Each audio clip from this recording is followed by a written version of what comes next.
أعوذ بالله من الشيطان الرجيم بسم الله الرحمن الرحيم. О толковании аята «Ва'тасиму бихаблиллахи джами'ан» «Держитесь за верь в Аллаха вместе».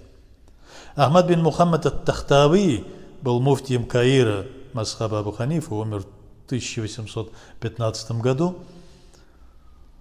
Сказал по поводу этого аята следующее: в данном случае верь в Аллаха, хаблюллах, означает ученых по фикху и другим исламским наукам.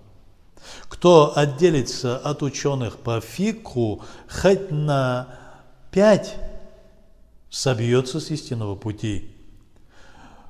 Путь ученых по фикху – это путь пророка Мухаммада, саллиллаху алейхи вассалям, и праведных халифов. Кто отделится от этого пути, тот попадет в ад.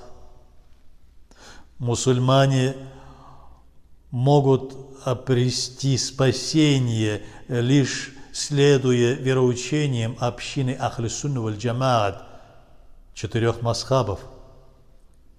В школах этой общины собраны достоверные знания. Кто в наше время не следует ни одному из 4 мазхабов Ахлис-Сунна валь-Джамаат, непременно собьется с пути истины.